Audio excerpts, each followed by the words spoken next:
Now, for a third or fourth time, I want to visit with my colleagues about the flooding in the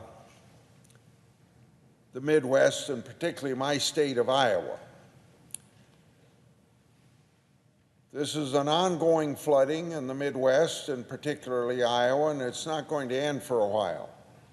Flooding on the Mississippi has gotten worse as flood protection has not been adequate in several areas of Scott County along the Mississippi to deal with historic water levels. Parts of downtown area in Davenport are now inundated with floodwaters, and this picture is a perfect example of it, and I think you probably have seen this on television quite a lot. This area includes many businesses and homes. It appears that this will be the most damaging flood in Davenport's history. Unfortunately, the National Weather Service reports that this week's forecast is filled with rain for the whole of our state of Iowa, which could cause additional flooding, reflooding throughout the state. The Missouri River could rise 2 to 4 feet, depending on location and tributary flows. And as of right now, most of southwest Iowa is without even minimal flood protection due to breached, overtopped, or compromised levees caused by the unique weather system that brought record floods down the lower Missouri River earlier this year. The Army Corps of Engineers is working to fix the large breaches, but communities are threatened by even minor rain. This recovery will be long, and federal resources will continue to be needed as the restoration and the rebuilding that's necessary takes place. I'm committed to continuing to work at the federal level to help Iowa and our neighboring states through this whole process.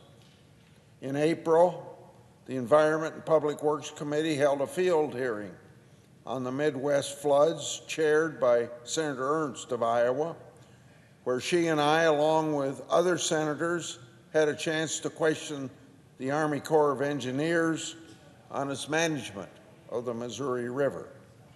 For years, I have worked with several of my congressional colleagues to make flood control the #1 priority of the Corps in its management of the Missouri River. Protection of life and property should take precedence over recreation and experiments that may or may not help endangered species and the other purposes of the river identified in the Army Corps of Engineers Master Manual. From 1979 until changes in that manual in 2004, the manual stated the #1 priority was flood control.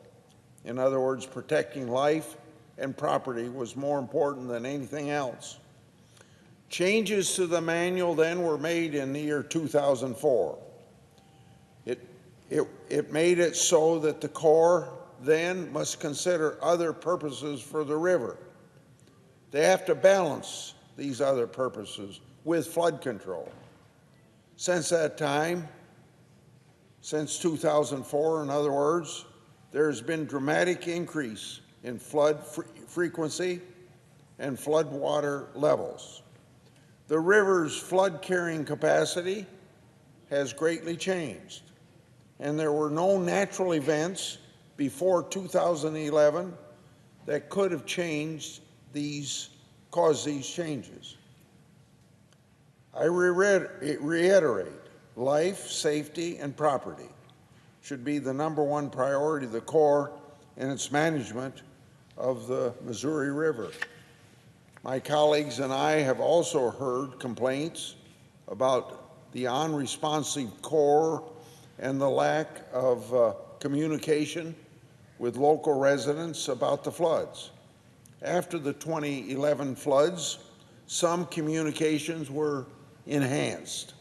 However, a lack of updated data and communication was still one of the most common complaints.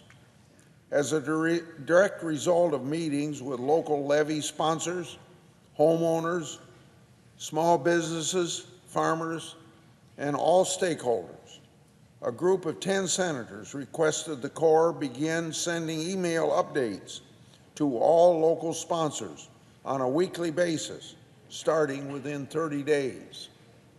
These updates should include snowpack levels, available flood control storage in the Missouri River mainstream reservoir system, cubic feet per second release rates at the system's dams, and flow rates in key tributaries, as well as current National Weather Service precipitation forecasts and the spring flood outlooks.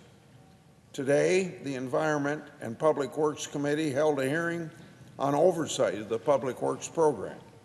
My colleagues on the committee are asking Corps leadership about flood control on the Missouri River and what emergency resources are necessary to help the Corps with the recovery process. With over 100 miles of levees needing repair, we know that additional resources will be needed. We also know that the state of Iowa, Iowa communities, and individual Iowans will need the assistance from programs such as the Community Development Block Grant and the Economic Development Administration disaster accounts. I have been working with my colleagues on the Senate Appropriations Committee to ensure that critical funding for Iowa is provided through the emergency supplemental appropriations. I filed an amendment to the disaster bill, along with my colleagues from the Midwest, to help farmers who have lost an estimated somewhere between $17 and $34 million of their on-farm stored corn and soybeans. My amendment would allow impacted Midwestern farmers to address agricultural losses not covered by crop insurance or other programs. I will continue to provide the Appropriations Committee with damage and need assessments for recovery in Iowa as we get further clarity on the actual numbers.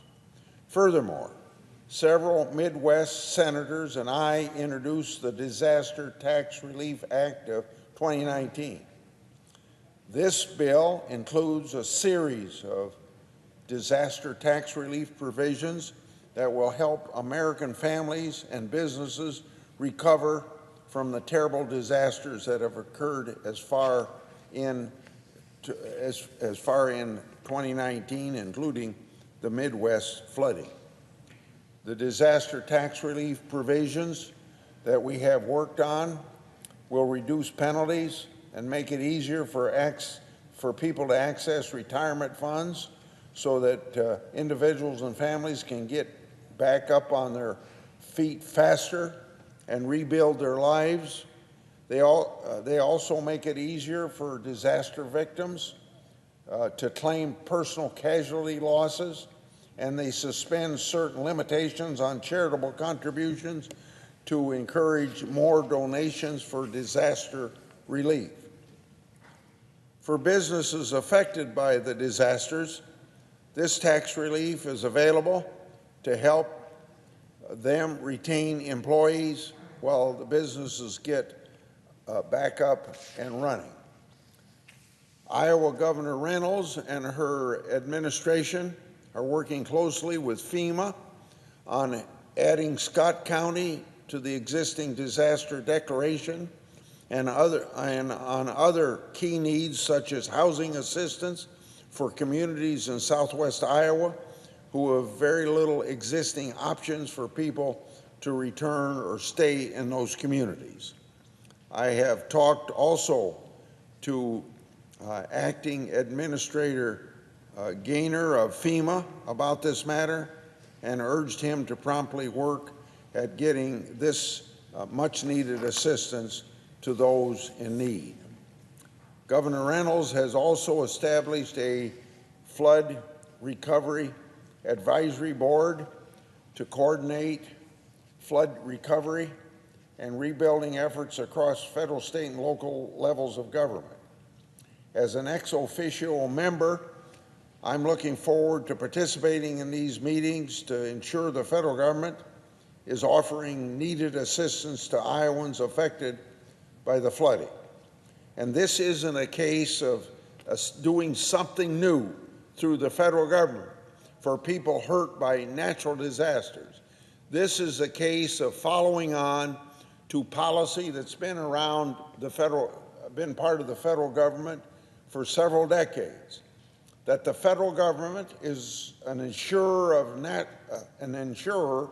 of last resort for natural disasters that can't be anticipated and appropriate insurance provided in advance. So I expect that the federal government will do exactly what we have done for decades and do it in a nonpartisan way, almost in a consensus way, as we have in the past, of replenishing these funds that provide the money for this disaster. I happen to appreciate the stamina and determination of Iowans in fighting these natural disasters. And many of these people that I'm referring to have a long recovery ahead of them.